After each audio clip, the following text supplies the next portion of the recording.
Tell me when we're live. Thank you very much. So good afternoon and welcome to the Health and Government Operations Committee. I'm Jocelyn Peña-Melnick, Chair of the Health and Government Operations Committee. I kindly ask for your patience if we encounter any technical or streaming issues. This briefing is being streamed on the Maryland General Assembly YouTube channel. For our wonderful committee, please adhere to our usual committee rules of one question and one answer from the panel, not one question and one answer from each panelist. And please keep your questions brief. Today, the Health and Government Operations Committee will receive a briefing on the newly established Department of Social and Economic Mobility.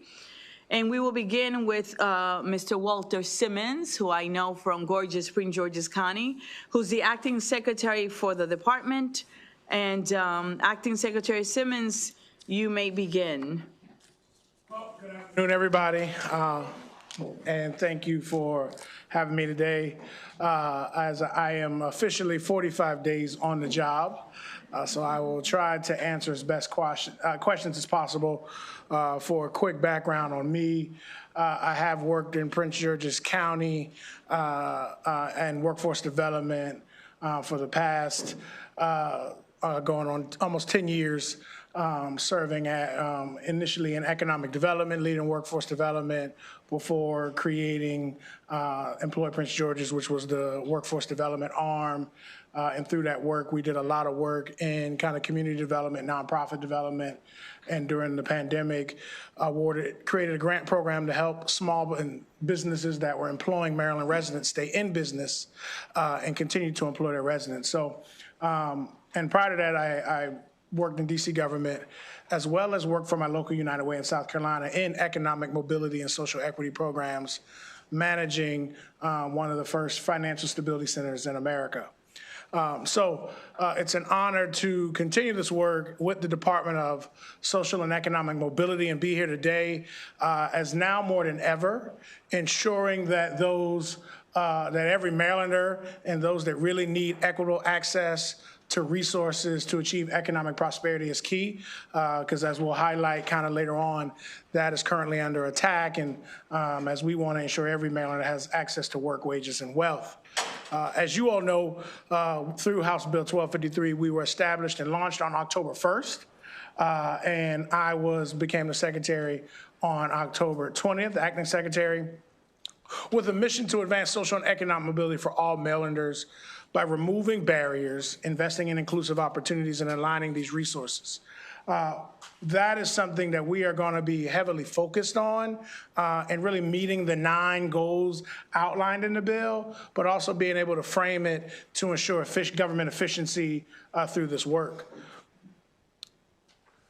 So when we look at and how we frame this mission, we are framing it by looking at who are we targeting this for. We're targeting this for, when we analyze the bill, basically we identified 3 target demographics: Maryland residents, Maryland businesses, which are distinctly pulled out into the bill. What we have really concluded, as well as that, is a 3rd demographic, which is Maryland communities. Because data shows that where a business is located or where a resident lives is inherently indicative of their long-term economic success.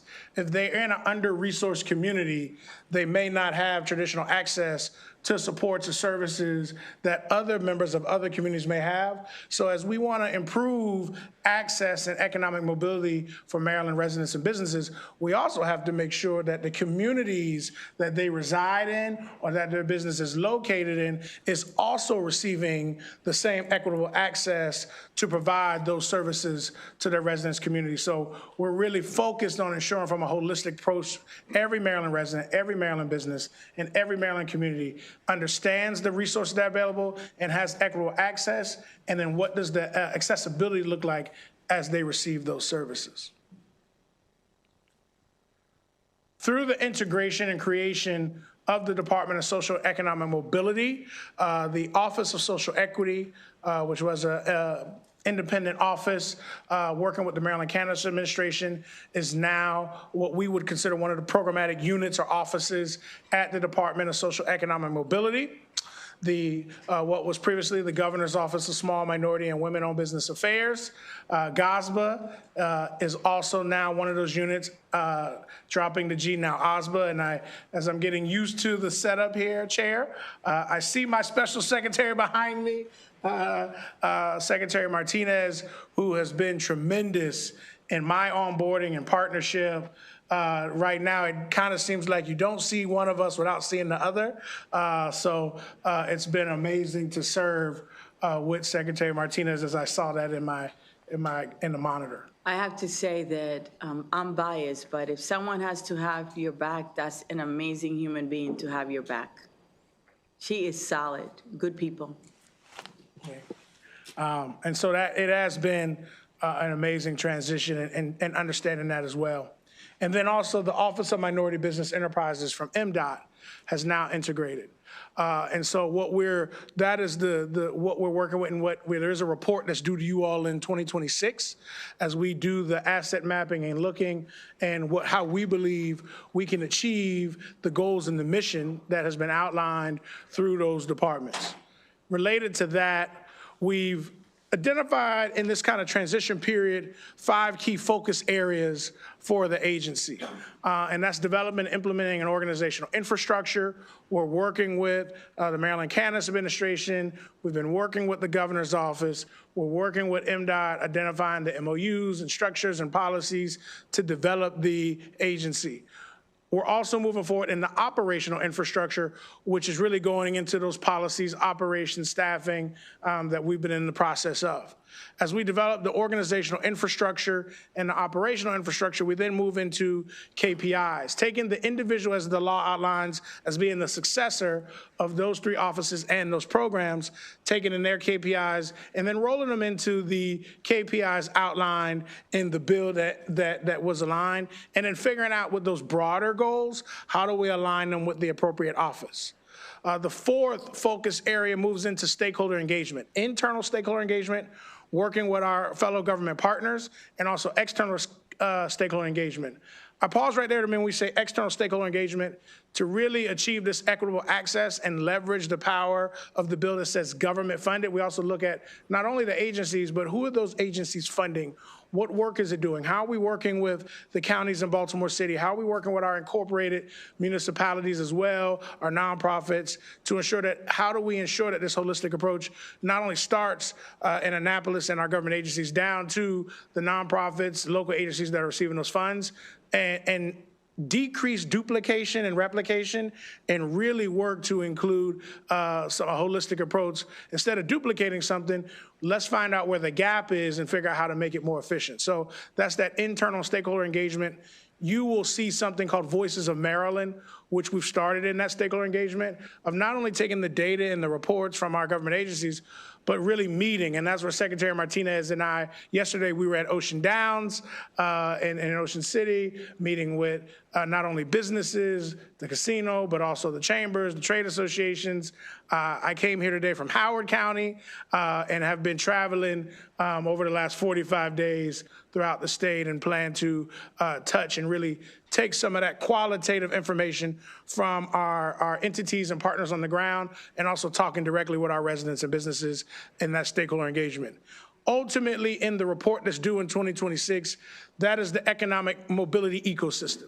How do we take all of the programs, how do we identify the flow and frame it in an opportunity that can lead to us being successful, and ensuring, again, that every Maryland resident, every Maryland business, and every Maryland community has equitable access to the resources to achieve economic prosperity.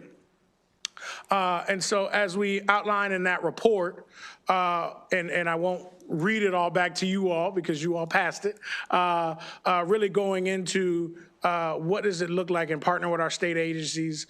How do we monitor trends? What are recommendations that we can look at? How do we summarize some of these reports?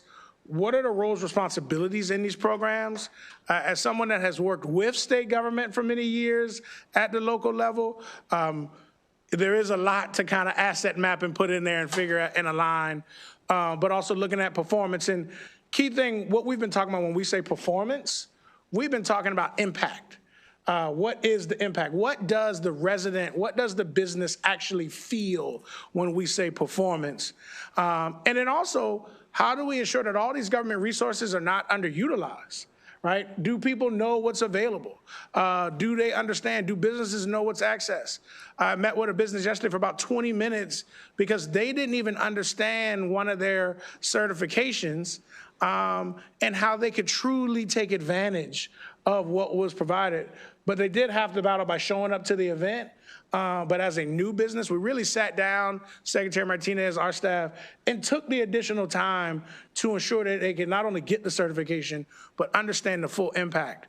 And that's how we really support and carry out these functions. And then lastly, something that you all may have questions on that we can address, with the OMBE duties and the MBE, DBE, ACDBE, and all the acronyms that in my 45 days I'm still getting a handle on, that program and programming is under attack nationally. And trying to identify, one, how do we ensure Maryland aligns and follows federal regulation, that it doesn't cause an additional burden on Maryland's small and minority and disadvantaged-owned businesses. And then also, when we look at our MBE program and reauthorization, how do we ensure that that is following the appropriate regulations, but also ensuring that it's not providing an additional burden on small businesses and minority businesses that might already have a lack of capacity, which is why we created the program. But how do we not put additional burdens on those small businesses to take advantage of a program that's designed to help them? And so that's something that we've been working on and planning to continue to work on that we can address. And then while we do that, in closing, we're also doing that in an unstable environment. And what I mean by that is, to give you a great example, is, and in my background, and you know, I made a career on kind of interpreting federal policy and regulation, and how do we translate that to a state and local level to decrease that burden and make it efficient. But when I say we're operating on an unstable foundation, the interim final rule for the DBE and ACDBE program was released on October 3rd. In traditional format where you have an implementation period, that didn't happen. It went effective in the day it was released, which means thousands of businesses were basically in a place of limbo on day one. They then asked for public comment and released updated FAQs on October 24th. Then they released an FAQ on November 3rd and told every state to move forward. And on Monday, they released an updated FAQ, which changed the process that they had released on October 24th, and made some significant changes related to what we call a personal net worth statement, which is one of the hardest documents that a business has to come in to be eligible. So literally, we had developed documents, we're working with the AG's office, and on Monday, it was reversed, and we now have to make additional updates. So an unstable environment that we're trying to adjust to, and that's where we're really trying to make sure that ultimately we align, but not increase additional burden on those small businesses. So I didn't want to restate your bill, wanted to give you an update on, in the last 60 days of the agency, what we've done, what we're working on, our goals, and then also be able to frame how we want to move forward through the rest of this fiscal year to achieve the outcomes outlined and what you all envisioned for the Maryland Department of Social and Economic Mobility. So thank you. Thank you. Is Secretary Martinez, are you speaking? I certainly can if you'd like me to, if you have any questions. And I apologize for being late. I had an unexpected The weather is sick tough. little doggy too, and the weather, and I appreciate it. Yes, I was at the vet earlier. I was supposed to leave on time, and I apologize. And this is a priority for me, so I thank you so much for your grace, allowing me to come a little tardy, and thank you, Secretary. I just want to say that it has been an absolute pleasure to work alongside Secretary Simmons. He brings a very I think, an important lens to the work that we're doing, especially with the social equity side of things, with our focus being, of course, with small minority, women, and veteran-owned businesses, obviously at the core of this work, but also understanding how that all impacts also in the workforce area, and also how the racial wealth gap can be impacted in such a very dynamic way through this office. So very excited that he has joined us. I really appreciate it because he had other options, and we're very blessed that he chose to be here and to serve the state. We're working diligently with the Office of Minority Business Enterprise, as I know many of you are receiving calls regarding backlog. So I'll just go ahead and address that. And we're working diligently. The team at OMBE knows what they need to do. They're committed to doing it. As the Secretary mentioned, the IFR, or the interim final rule regarding the DBE and ACDBEs and the impact that's made. Through his efforts and Secretary Biddle with MDOT, they were able to have a procurement that was approved with BPW a few weeks ago for 20 contractors to come in and to support the work that we need, because we have to certify, it's reevaluation of the certifications and then certify these businesses once again. And as he mentioned, they keep changing the rules of engagement on us, and we have to be quite nimble, ensuring that we're making a pathway for our businesses to continue to not only thrive, but to have pathways of opportunity. So we have about 9,000 businesses that are DBEs and ACDBEs combined that we have to ensure, and we cannot do any goal setting on the contracts, any of the federally funded contracts, which really affects MDOT quite a bit, as you can imagine, until all of them have gone through the lens and the process of the reevaluation. So that's why having those 20 additional contractors is actually incredibly key to moving this work. In addition to that, we are working also in how, because Maryland has been a leader in this work, and we will continue to be a leader. And we are the only state that is doing this, investing this amount of resources to ensuring that we're going to get our businesses up and running as quickly as possible. So hopefully I was able to provide a little bit more context as far as the OMBE side of the work, which I'm very grateful to have been entrusted with that. And Secretary Simmons is right there and ensuring that, we have the support also from the second floor, which we have. And I do want to say that lifting this agency has been an absolute privilege to be part of that, along with Laura Gutierrez, who is the Chief of Staff for DOSM. But we couldn't have done that without the collaboration and cooperation of the agencies, specifically with MDOT and Secretary Biddle, as well as DeWitt and DGS. So I just wanted to make sure that you understood the whole context of what is transpiring, and I feel that we're in a very solid position to move forward, just responding to what the federal government is going to then ask of us. Thank you. I want to thank you for your work. You have been really dedicated to this. You work with us closely on the procurement bill. You have taken this on, and I thank you on behalf of the state. Thank you. I'm going to open it up for questions. Are there any questions? Yes, Delegate Kaiser, followed by Bagno, and then Taveras.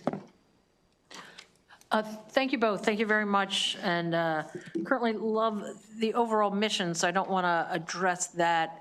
I'm looking at particularly one of the legislative mandate pieces about tracking performance of social equity programs and smaller disadvantaged business assistance programs. I was wondering if you could describe the challenges and how you've dealt with both working with other state agencies that are very difficult in sharing data, how you deal with counties that have different data systems, and as someone said to me earlier today, sometimes just written on a piece of paper somewhere. So I'd love to hear how you deal with those data and data sharing type issues. Thank you. So initially to start, we start with a definition. How do we define the social equity program? And that's where we're starting internally and looking at what having OSC, social equity, Office of Social Equity in there. Then as we look at defining, it's then starting with the state agencies and asset mapping, the programs that meet that definition, and traditionally in partnership of what Secretary Martinez was mentioned, is asking them on those KPIs in that framework 3 of what are the current indicators that you're using, looking at, is it the program coming directly from state funding or is it passed through from federal funding, and what are those performance measures? Then it goes into how are we tracking with those performance measures?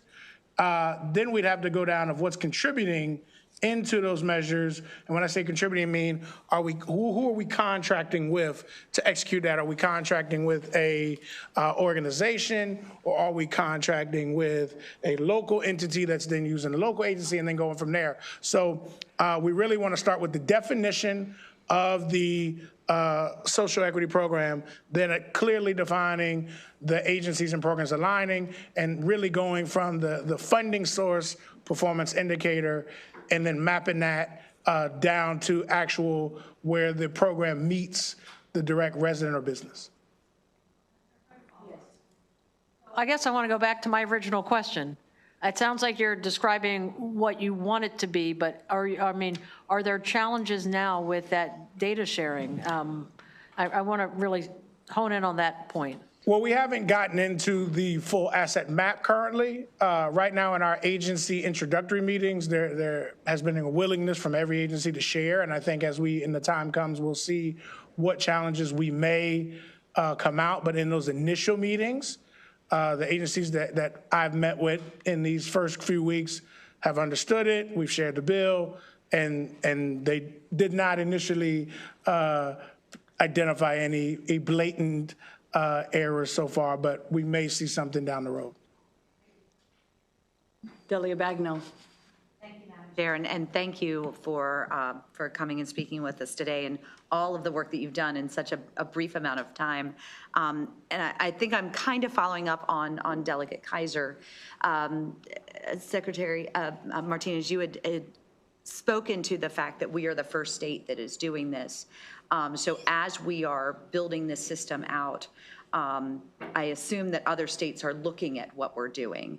So are we working with other states in building that system, that asset management program and protocols, so that we can be collaborating with other states? And are you in need of resources or utilizing resources from other states that will help move this work forward? So if I may then, because I think we're in a very unique situation where the new office is coming in and now we're pulling in social equity as part of it. So then every agency, as the Secretary was saying, has their different modality of how they do that. Some have chief equity officers, some don't. So it's understanding that that's part of the piece that he was saying in that regard. When it comes to the MBE side of the world, or the SBR and BSB side, that one has a little more context because we've been doing it for quite a bit. Can we use resources?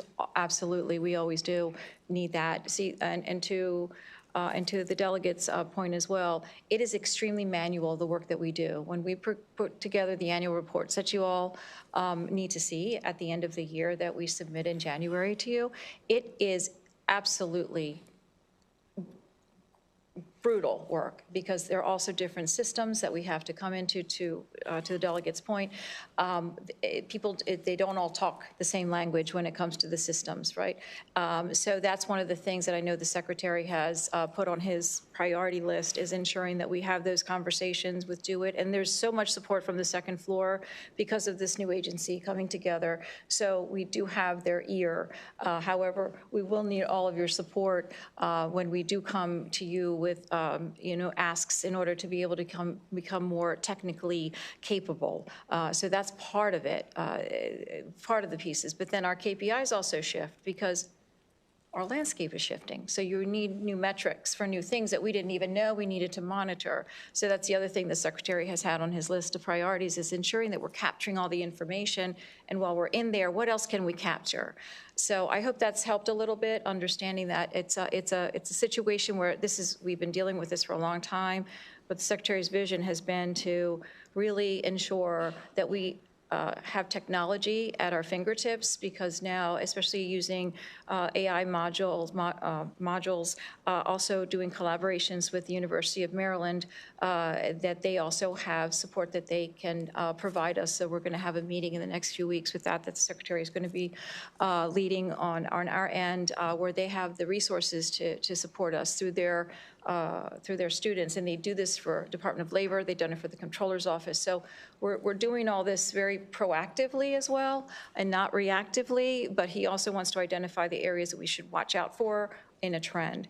And as far as OMBE goes, we were very fortunate to work with a company, WSP, that was a consulting firm that came in. So that's where the other states come into play. So we have had collaboration not only through our sub-cabinet, the governor's office of GOSBA, originally GOSBA. We had a sub-cabinet that was started with an executive order by the governor, and through that sub-cabinet we started working with other states. That sub-cabinet then came in and worked with MDOT when we were doing the comparisons, and WSP did a complete analysis of our program, and they were able to look, and to be quite frank with you, Maryland is leading. But there's also other states that are doing some things a little bit differently. So we're looking at all those best practices. I hope I was able to. And just on the piece of that, when she mentioned technology, we're looking at everybody's technology, and especially from a state standpoint. So you have the intricacies of the Office of Social Equity being kind of first in nation standpoint. Then you look at DOSA being first in nation. But the key thing that is going to be from just a resource allocation is to start across everybody is what state is using to track what. And so that's where we're starting with technology. What are we using to track our labor data? What are the other data tools that they're doing? What are we using to track business certification? What are states using? So to give you an idea, Maryland has a state labor exchange that is a certain one, a tool is Virtual One Stop. There's 32 other states that use that data system. So we can hit on what you're talking with instead of trying to talk to 32 states, we go talk to the provider of that system. And same thing with B2G, when we did the assessment, I think there's 28 states that use the same system that Maryland uses. So we then go to B2G and say, okay, the same states are trying to implement this. What modules are they using compared to what modules you're using? So we are starting with the technology, because when you look at all these different agencies, there probably is 20 different technology tools that America's using, and we can be more mindful and efficient if we, instead of talking to the states, talk to the 20 tools and figure out how they're tracking it, and then use that and then combine it with what the actual state agencies are saying. Thank you very much. You're welcome. Delegate Taveras. Thank you, Madam Chair. I think that we're all in line. Hello to you both. Thank you for being here today. So I think we're all in line with the same line of thinking in terms of the same line of questioning regarding the data capturing, because we are saying that this is a data-driven effort. So how much of this is, instead of trying to produce what it sounds like the bottom-up effort, how much of you are also considering comparing the outcomes from the use of the Bureau of Economic Analysis, the census data, if those agencies still exist? Thank you.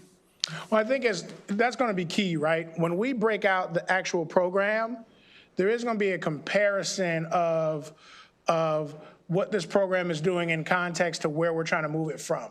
So when you're looking at your labor market data, the state agency has contracted with Lightcast, right? This and the census and using Census Bureau. So there is going to have to look at, when we talk about performance versus impact, this percentage of people had this level of increase. We are going to have to cross-reference that with, is that percentage a $2 increase, or is that percentage a $10 increase? And so we are going to have to look at those datas, and that's what we're looking at. Some of the other councils that are doing similar work on AI, on race and wealth and equity, that have already produced some of those reports. So we are going to have to take that into account of, we might have met a performance goal, but what level of meeting that goal, what was the level of impact? And so that's when I said we're going to have to look at performance and impact, and then in that report determine, and then it's going to be a consistent conversation of what that means. Also, the thing to take into account is some of these programs and funding that Maryland receives are coming from federal sources that are being defunded. Then there's going to be what is going to be the impact to Maryland if this is completely defunded or if it's defunded by a certain percentage level. So we're also not only taking the current economic data, we're also taking the identification that it's going to be funded. A key example of that is the current expectation from the federal government is if we do update our DBE program that we're mandated to update, we will lose 50% of our DBE firms. So the conversation that we are having now is what is the impact if Maryland does lose that 50% on tax base, on employment? And so we're going to have to weigh in on those factors as well. And that's what the federal government has. That's their expectation, that America will lose 50%. If we are 18% of the total nation's DBE programs, that would be, okay, you could lose 50%. So we're going to have to measure that as well. And with that, I think that thank you. I think you're right on point on that. But I also think that what's the level of rigor of the data that we're doing with the data that we're capturing from these other databases within the federal government, whether it's longitudinal analysis or econometric analysis. And so just because at the end of the day, you can provide a long-term impact doing longitudinal based on what your findings are with the takedown of those businesses. Yeah, and that's why I said that is going to be a consistent kind of focus that we're going to have to continuously report out to you all. Thank you. I have Yes, thank you, Madam Chair, and thank you for the wonderful presentation. And we know that mobility and health are very much inseparable. And this new department begins aligning 3 integrated offices. My question is, which structural barrier will you tackle first? I know there are 8 legislative mandates. And what early indicators in the next 6 to 12 months should communities and we legislators and the small businesses look for to know Maryland is truly seeing real gain in economic opportunity and community health? So when you say structural barrier, are you meaning from our launch or just the social equity structures? From your launch. Oh, our biggest barrier is going to be the administrative operations of staffing, and to the point of just having emails, just the structure of that. That is going to be that's what we're working on every day. I can't stress standing up a new agency. When I mean structural barriers on administration, I mean like keys to your office and being able to buzz into the building, furniture and we didn't, to give you an idea, when I said Secretary Martinez have been working closely together, she gave me her desk. And I had to get a key. So this is when we mean really building it and putting in a number of hours, because we are having to work later because we're budgeting our day of the actual operations of an agency of key cards and keys and emails, and then also doing the work and reading the IFR and creating the policy. So that admin piece, and now as Secretary Martinez said, the governor's office has been great. We are using the governor's HR and procurement right now because we have to onboard those. So that's going to be the biggest barrier from a structure standpoint, if that answers your question from that piece. Now, from the work standpoint, the biggest thing that has really risen is going to be the DBE and ACDBE work, and then also the partnering with the agencies that the delegate mentioned. Those have been the 2 in the MBE program. One, because MBE reauthorization that aligns with the bill is up in this legislative session. Two, the DBE program that we didn't know on October 1st and when the bill was passed immediately changed on October 3rd. And Secretary Martinez mentioned goals. Right now, because what the federal government said, until we do the reevaluation, there are no goals. The state cannot implement goals. And so that's why those kind of rose to the top. And then the third kind of also equally important is working with the agencies on the asset mapping and understanding. So those structure is just a general admin structure. From an economic mobility, what are the primaries that have risen is DBE, ACDBE, MBE, and agency asset mapping. And then the bill standpoint, the big bill standpoint right now is going to be the MBE reauthorization bill. And we are also going to have to be mindful as a state of retaliation. And that's what the AG's office are looking at, is that the Trump administration may retaliate against Maryland businesses for participating in a Maryland government program, or Maryland could get sued for doing a program. So that's why we're working when we're structuring the language. And I said we will align with federal regulation to keep our funding, but we also have to take into account they might not attack Maryland government, they might attack Maryland businesses. Thank you. Thank you. Any other questions? I have one. Oh, yes, Delegate Ross. Sorry, didn't see the light. Oh, that's okay. Thank you, Madam Chair. Can you just speak to how this is being communicated to the DBEs? How are you doing that, if you are doing that? And what's your ramp-up timeline? When I listen to you talk about some of the administrative challenges, I'm sensitive to that. It sounds like my first day on this job, so I understand it. But how are you, in terms of your ramp-up timeline, where's your communication fitting into that? So we're communicating with firms, as you all are aware, there was a certification backlog. So our first piece is to really just address what's in front of us before we get to the reevaluation. And what our staff has been doing with the OMBE is really reaching out and processing as much as the backlogs based on the time base of how long they've been in the system moving forward. So that's the first part. Now, that's the existing work. Into the new reevaluation, we are working with the OAG's office to approve a reevaluation framework, which I'm hoping that we are working, and again, we're addressing the retaliation piece and making sure that Maryland isn't susceptible to lawsuits. As you know, you can't foolproof it, right? Because anybody can sue us. But how do we put Maryland in the best position?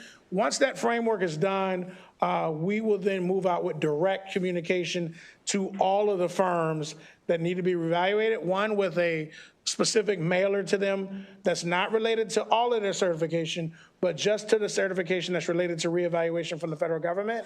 And then also release a FAQ that talks about that.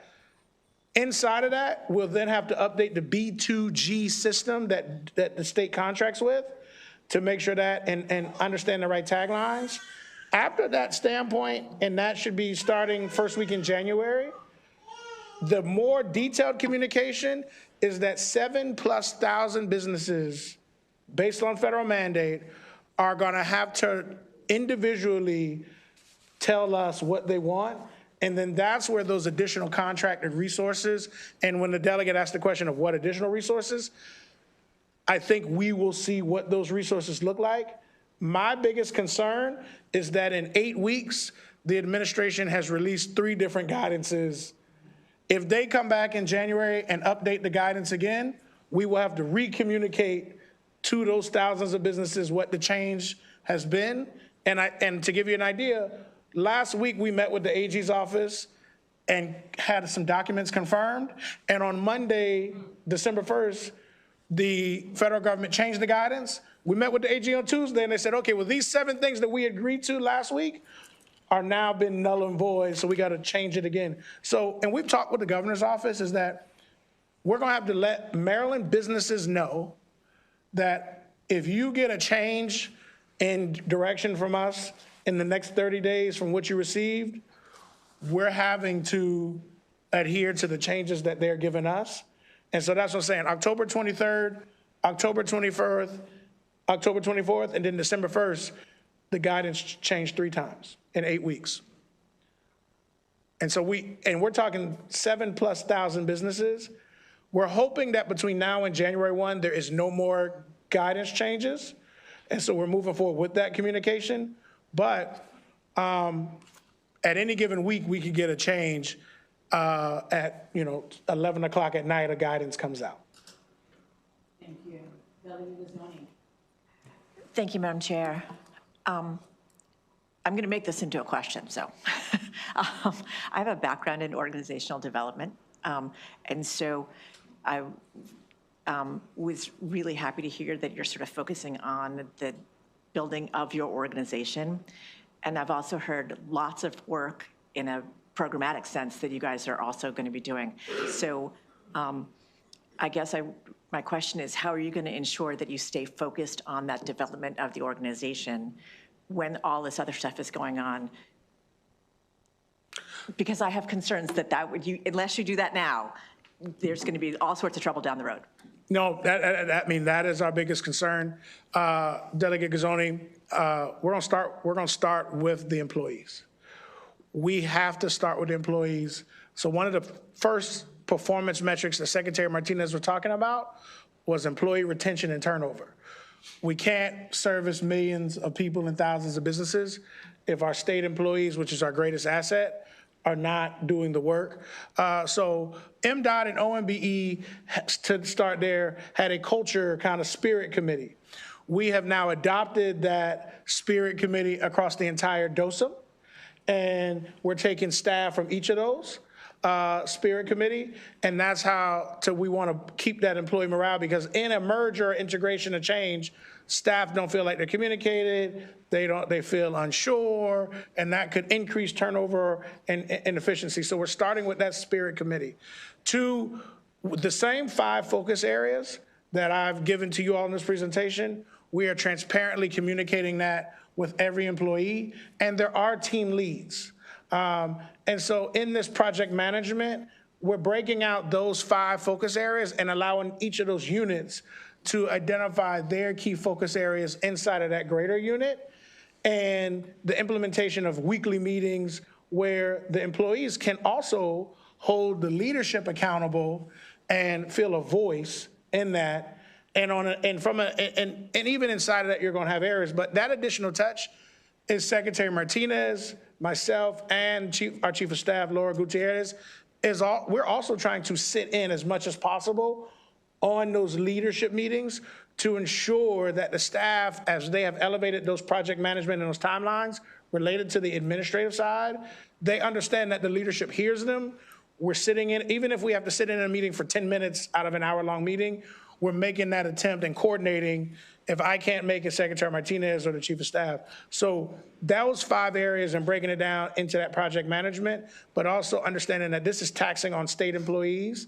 And that's where we adopted the OMBE Spirit Committee and expanding it to the DOSM Committee. And the staff actually brought that to us. And when we told them we would adopt that recommendation, and that's a part of it. So we want to keep that employee morale.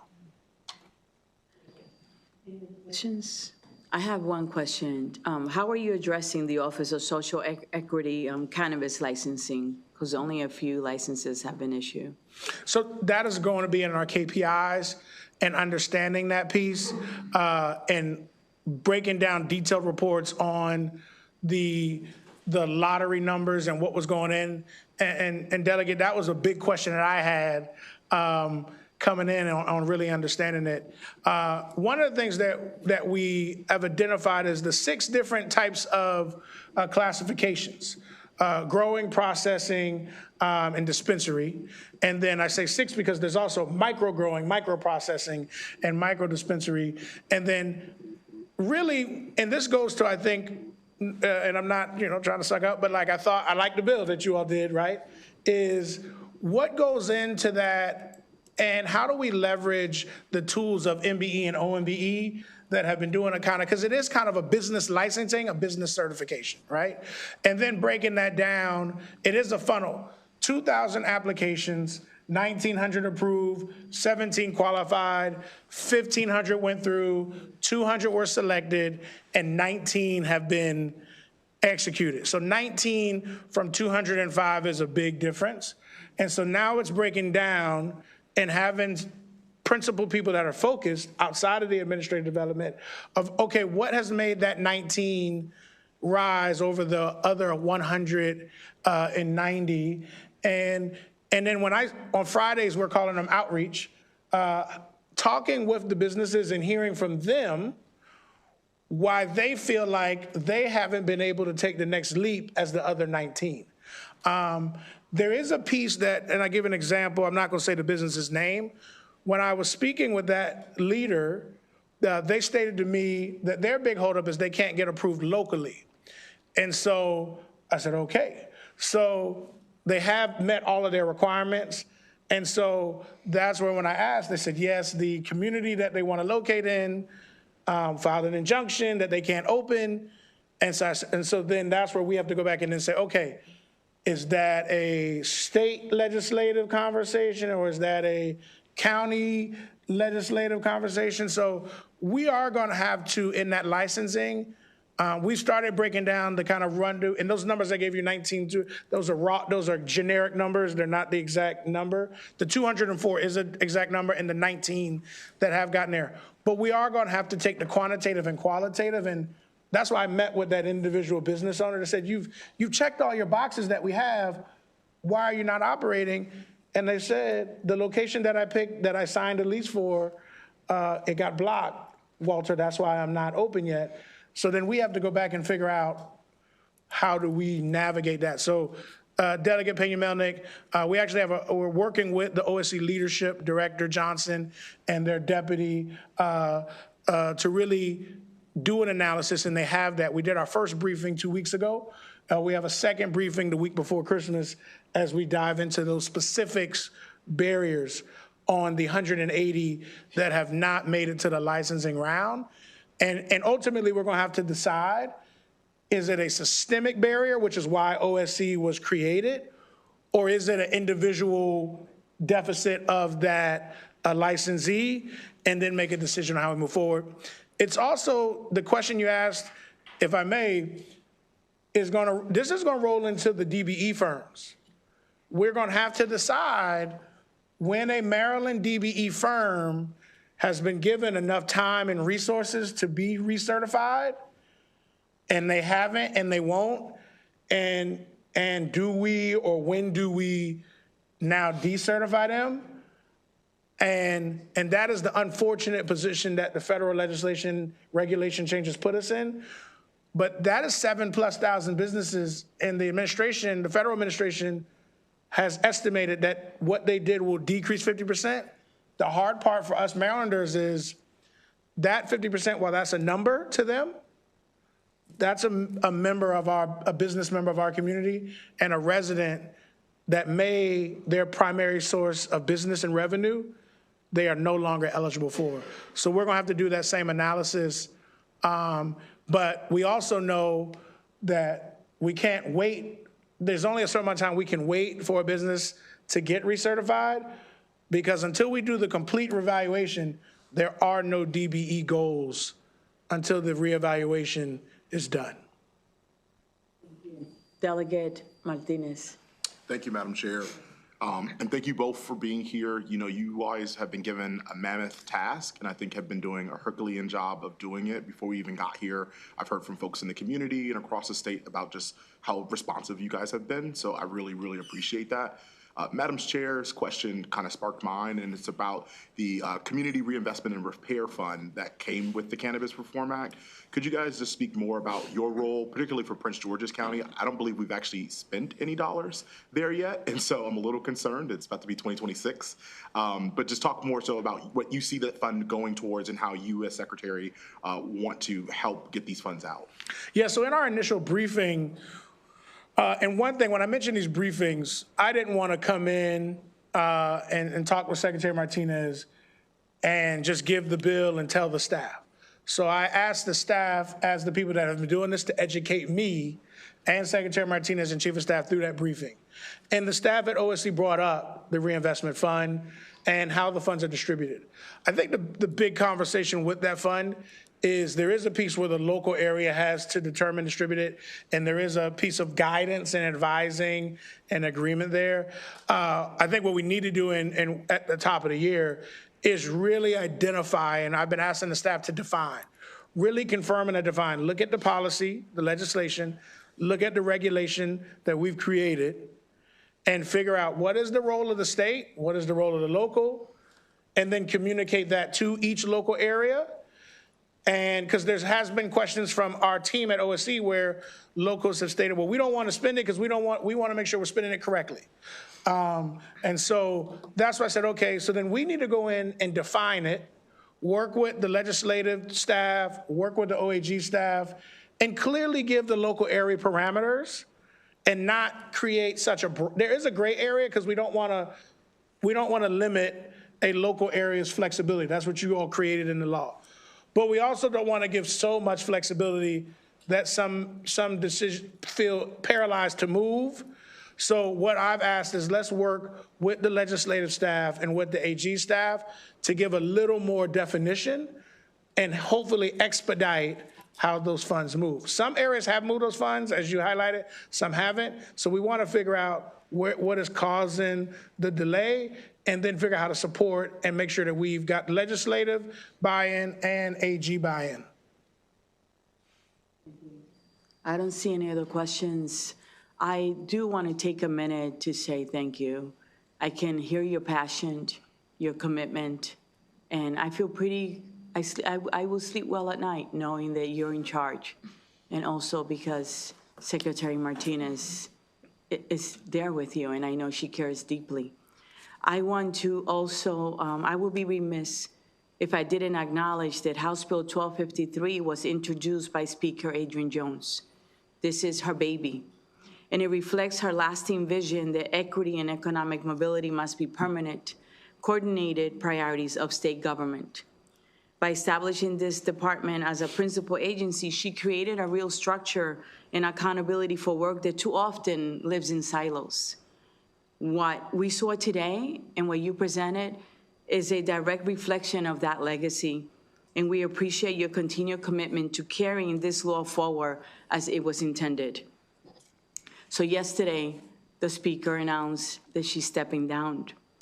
It has been one of the greatest honors of my legislative career to witness the historic, transformative, and truly regal leadership of Speaker Adrian Jones. I cannot leave this hearing without acknowledging her. We're all very sad to see her go. Her tenure as Speaker has always meant more than her extraordinary list of accomplishments, because you truly can't be what you can't see. And because of her, generations of Marylanders now see what is possible. As Speaker, she led Maryland through some of the most consequential moments in modern history, like COVID. She elevated health equity as a statewide priority, protected access to care, advanced reproductive freedom, and helped safeguard abortion rights in Maryland. She ensured equity was embedded into the legalization of new industries, like we just discussed, guided landmark police reform and accountability legislation, and ultimately led the passage of the blueprint for Maryland's future, the largest investment in public education our state has ever made.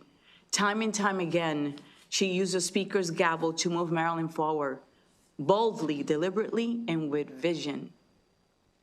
As she did all this work, not only with strength, but with dignity, with compassion, with intelligence, and with grace.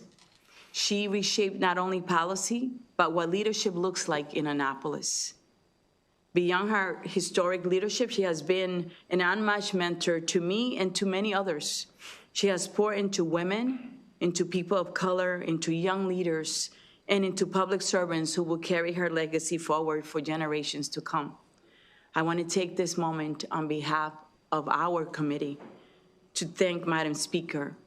Her legacy will live on through the laws we have passed here under her leadership, the doors that she opened, and the leaders that she created in us. Thank you so much. Have a blessed day. Thank you. I have a young